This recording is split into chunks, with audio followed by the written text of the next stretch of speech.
Dear students, अब तक हमने कार्बोहाइड्रेट्स और प्रोटीन्स के बारे में आपसे बात की। अब हम बात करेंगे वसा के बारे में, जो कि एक कार्बनिक यौगिक है और ग्लिसरीन और वसीय अम्लों के मिश्रण से बना हुआ होता है, यानी मिक्सचर ऑफ ग्लिसरीन और फैटी एसिड्स। तो इनमें जो कार्बोज की तरह जो मुख्य रूप से 3 तत्व होते हैं, जैसे कि हमने कहा कि कार्बन, हाइड्रोजन और ऑक्सीजन पाए जाते हैं, इसी तरह से यहाँ पर भी वसा के अंदर भी कार्बन, हाइड्रोजन और ऑक्सीजन उपस्थित होते हैं, परंतु कार्बोज की अपेक्षा इनकी रचना एवं अनुपात अलग होता है। वसा में ऑक्सीजन की मात्रा कार्बन तथा हाइड्रोजन की तुलना में अगर हम देखें तो काफ़ी कम होती है। इसलिए वसा जो है ऊर्जा का सांद्र रूप होता है, यानी एक कंसंट्रेट। इससे हमें एनर्जी ज़्यादा प्राप्त होती है, ऊर्जा ज़्यादा प्राप्त होती है।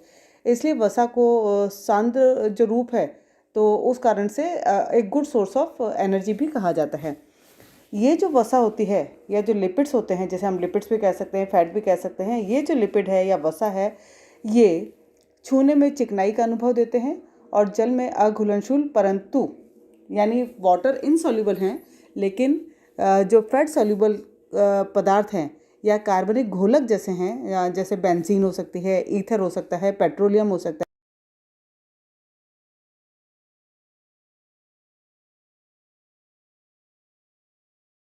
है, तो वो पानी से नहीं धुलता है। उसको धोने के लिए हमें किसी न किसी कार्बनिक घोलक की आवश्यकता पड़ती है।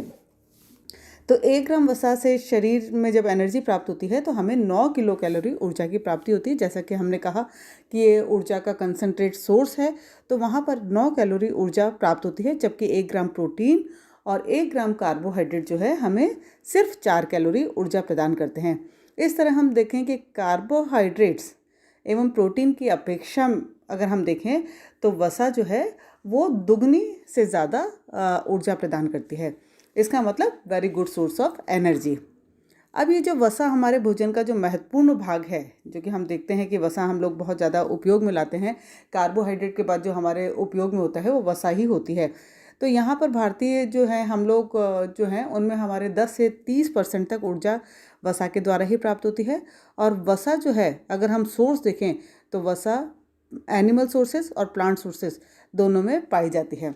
तो एनिमल सोर्सेज और प्लांट सोर्सेज के अंतर्गत देखें तो जैसे जितने भी पेड़ पौधे के बीज जो हैं, जैसे सोयाबीन हो सकता है, जैसे सरसों का तेल हो सकता है, मूंगफली हो सकती है, इन बीजों के अंदर सोया बादाम हो सकती है, तिल हो सकता है, इनके अंदर जो है वो वसा पाई जाती है। इसके अलावा दूध है, मक्खन है, कॉड लिवर ऑयल है, यकृत है, आदि में भी वसा बहुतायत मात्रा में मिलती है। अब वसा और तेल, क्योंकि हमने कई जगह देखा या हम देखते हैं हमारी रूटीन वाली लाइफ में भी देखते हैं, शायद बच्चे लोग आपने भी देखा होगा कि वसा और तेल जो होता है वो दोनों थोड़ा सा उनमें अंतर होता है। क्योंकि वसा जो होती है, जो फैट होता है, वो 20 डिग्री तापक्रम पर, यानी 20 डिग्री अगर सेंटीग्रेड पर हम देखें तो ठोस अवस्था में होता है, जबकि तेल इसी सामान्य तापक्रम पर द्रव के रूप में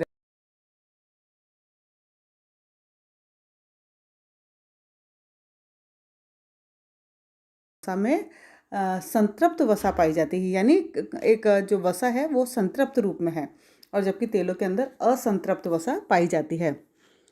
अब हम बात करेंगे लिपिड्स की, या वसा की हम बात करते हैं तो लिपिड्स में जैसे कि हमने कहा कि 2 चीज़ें मिलकर के बना होता है लिपिड, जिसमें वसीय अम्ल और ग्लिसरॉल, यानी ये 2 चीज़ों के संयोजन से लिपिड का निर्माण होता है। Lipids are the esters of fatty acid and glycerol. अब यहाँ पर हम देखें रासायनिक संगठन, यदि हम देखें तो वसा का जो रासायनिक संगठन है वो है ट्राइग्लिसराइड। यानी ये ट्राइग्लिसराइड कैसे बनता है? पाचन क्रिया के बाद वसा जब टूटती है, जब पाचन होता है, डाइजेशन होता है, तो वसा जब टूटती है तो ये 1 अणु ग्लिसरॉल और 3 अणु वसीय अम्ल देती है। यानी यहाँ पर जो दिखाई दे रहा है, ये जो है वसा पाचन के बाद जो है 1 अणु ग्लिसरॉल और 3 अणु जो है वसीय अम्ल, इससे हमें प्राप्त होता है। अब ये ग्लिसरॉल और वसीय अम्ल, इनके बारे में हम जानना जरूरी है। ग्लिसरॉल क्या होता है? ये एक प्रकार का अल्कोहल है।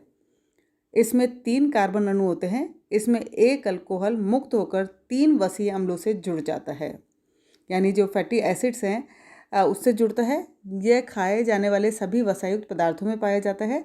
और सरल लिपिड, जितनी भी सरल है, बिल्कुल सिंपल लिपिड्स होती है, उसमें यही वसा उपस्थित होती है, जिसका सामान्य सूत्र यहाँ पर दिया हुआ है, जिसमें 3 कार्बन है और हाइड्रोजन और ऑक्सीजन है। तो ये जो होती है, जो अगर हम साधारण वसा को देखें तो साधारण वसा में यही ग्लिसरॉल पाया जाता है। अब हम बात करते हैं वसीय अम्ल के बारे में। यानी जो वसीय अम्ल है इसमें भी कार्बन की श्रृंखला होती है। कार्बन की श्रृंखला 4 से लेकर और 22 तक होती है। वसीय अम्लों में अंतर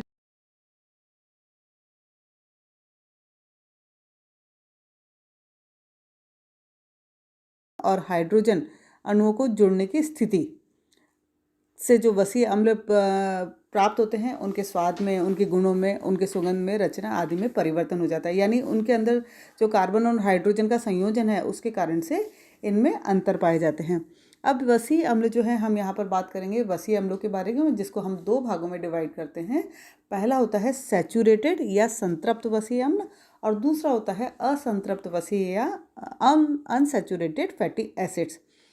संतृप्त वसीय अम्ल, संतृप्त वसीय अम्ल जो है, असंतृप्त, दोनों भिन्न प्रकार के हैं। संतृप्त वसीय अम्ल में कार्बन के सभी बंध, जितने भी बॉन्ड हैं, जहाँ कार्बन कार्बन जुड़ा हुआ है वहाँ कार्बन के सभी बॉन्ड जो हैं वो संतृप्त रहते हैं। वहाँ पर कोई भी कार्बन कार्बन के बीच में डबल बॉन्ड नहीं पाया जाता है। यानी प्रत्येक कार्बन परमाणु से हाइड्रोजन के 2 परमाणु जुड़े रहते हैं। संतृप्त वसीय अम्लों के प्रारंभ में एक कार्बन परमाणु से एक मिथाइल समूह और आखिरी कार्बन के जो कार्बन परमाणु है उससे एक कार्बोक्सिल समूह जुड़ा रहता है। जैसा कि यहाँ पर दर्शाया गया है कि पहला वाला जो है उससे मिथाइल समूह है और लास्ट वाला जो है जिससे COOH यानी कार्बोक्सिल समूह इससे जुड़ा हुआ है। इसका मतलब ये है कि कार्बन कार्बन और हाइड्रोजन जो है, केवल हर कार्बन के साथ 2 हाइड्रोजन यहाँ पर संतृप्त रूप से उपस्थित हैं। तो ये जो फॉर्मूला है ये संतृप्त वसीय अम्ल का है। अब इसके जो एग्जाम्पल्स हैं, जैसे जो कि संतृप्त वसीय अम्ल जो है सामान्य तापक्रम पर ठोस अवस्था में रहते हैं, घी और तेलों में, घी में पाए जाते हैं। अब ये संतृप्त अम्ल जो प्रमुख रूप से हमारे भोजन में पाए जाते हैं उसके उदाहरण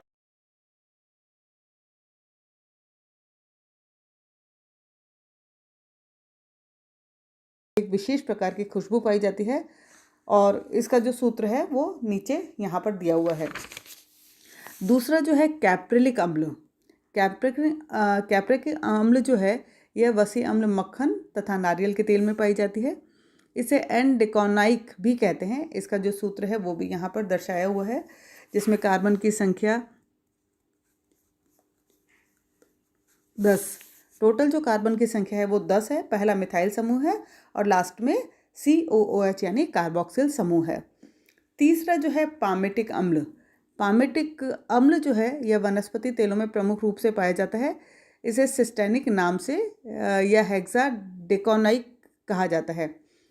तो यहाँ पर भी 16 जो है टोटल कार्बन की संख्या 16 पाई जाती है, जिसमें पहला मिथाइल समूह है और अंत में कार्बोक्सिल समूह पाया जाता है। अब हम बात करते हैं असंतृप्त वसीय अम्ल के बारे में। यानी असंतृप्त वसीय अम्ल, संतृप्त में जैसा कि हमने कहा कि कार्बन के हर कार्बन के साथ 2 हाइड्रोजन के परमाणु जुड़े रहते हैं, वहाँ पर वो सभी संतृप्त होते हैं कार्बन। अब यहाँ पर जो वसीय अम्ल है इनमें कार्बन तथा हाइड्रोजन अणुओं की संख्या में असमानता होती है। इसमें हाइड्रोजन अणुओं की संख्या कार्बन की अपेक्षा कम होती है, अतः हाइड्रोजन परमाणु कार्बन परमाणुओं से द्विबंध द्वारा जुड़े रहते हैं। यानी कार्बन और हाइड्रोजन जो है वहाँ पर डबल बॉन्डिंग पाई जाती है। किन्हीं वसीय अम्ल में 2 या 2 से अधिक द्विबंध भी होते हैं। असंतृप्त वसीय मुख्यतः 2 प्रकार के होते हैं, जिसे हम कहते हैं मोनो असंतृप्त वसीय अम्ल यानी मोनो अनसैचुरेटेड फैटी एसिड, और इसी तरह से 2 अगर बंध है तो उसे डाई अनसैचुरेटेड फैटी एसिड कहा जाता है। और अगर ऐसे वसीय अम्ल जिनमें कार्बन अणुओं की तुलना में 2 से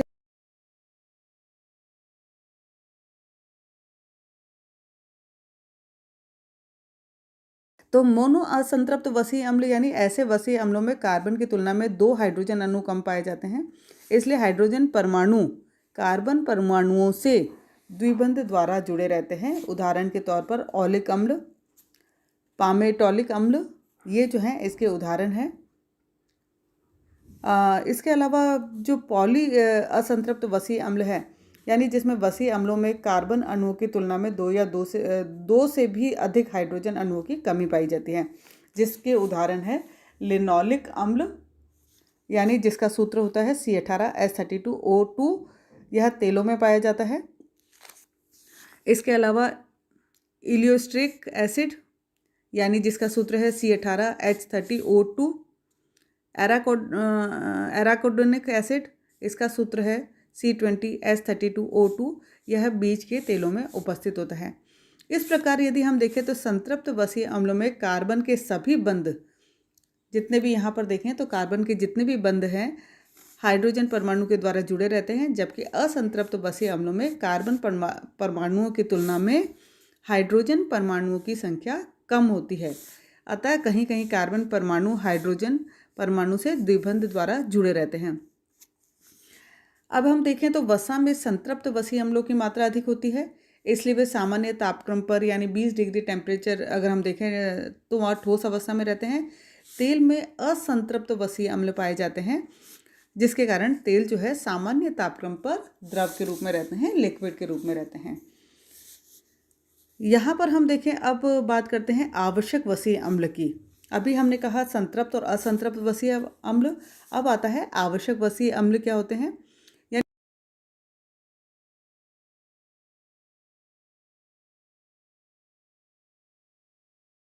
है जैसे हमने वहाँ पर पिछले चैप्टर में पढ़ा था आवश्यक प्रोटीन अमीनो एसिड्स और अनावश्यक अमीनो एसिड्स, उसी प्रकार से आवश्यक वसीय अम्ल वो हैं जिनका निर्माण हमारे शरीर में नहीं होता है और हमें इनके भोजन के द्वारा लेने की आवश्यकता होती है।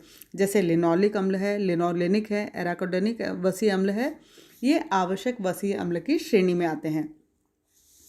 लिनोलेनिक अम्ल जो होता है पोषण की दृष्टि से बहुत ही महत्वपूर्ण होता है। यह तेलों में बहुतायत से मिलता है। लिनोलिक अम्ल रक्त वाहिनियों को अर्ध पारगम्य यानी सेमी परमिएबल बनाता है। इसी कारण गर्मी के मौसम में शरीर से निकले हुए पसीने को भी ये नियंत्रित करता है। इसके अलावा लिनोलिक अम्ल त्वचा संबंधी कई रोगों के उपचार के लिए भी सहायक होता है। आवश्यकता से अधिक लिनोलिक अम्ल की मात्रा एराकोडेनिक अम्ल में बदल जाती है। शरीर में तंतुओं के लिपिड के संश्लेषण में आवश्यक वसीय अम्ल जो है महत्वपूर्ण भूमिका अदा करता है। तो यहाँ पर हम देखें तो वसीय अम्लों का यहाँ पर एक शॉर्ट में क्लासिफिकेशन दिया हुआ है, यानी वसीय अम्ल जो है जिसको हम कह सकते हैं कि संतृप्त वसीय अम्ल है और असंतृप्त है। संतृप्त के जो उदाहरण है ब्यूटायरिक है, स्टीयरिक है, पामेटिक अम्ल है, आर्किडिक है, कैप्रिलिक है। और असंतृप्त के अंदर जैसे मोनो असंतृप्त है जिसमें ऑलिक और पामेटोलिक है, और असंतृप्त के अंदर जिसमें पॉली असंतृप्त है यानी पॉली अनसैचुरेटेड फैटी एसिड जिसे प्यूफा के नाम से भी जाना जाता है, PUFA, प्यूफा यानी पॉली अनसैचुरेटेड फैटी एसिड्स। तो यहाँ इसके जो उदाहरण है लिनोलिक एसिड, आर्केडोनिक एसिड और लिनोलेनिक एसिड। अब हम नेक्स्ट में बात करेंगे लिपिड्स के वर्गीकरण के बारे में। तो लिपिड्स का जो वर्गीकरण है उसको हम भोजन में लिपिड की पौष्टिकता के आधार पर वर्गीकरण करते हैं, उसके कंपोजिशन के आधार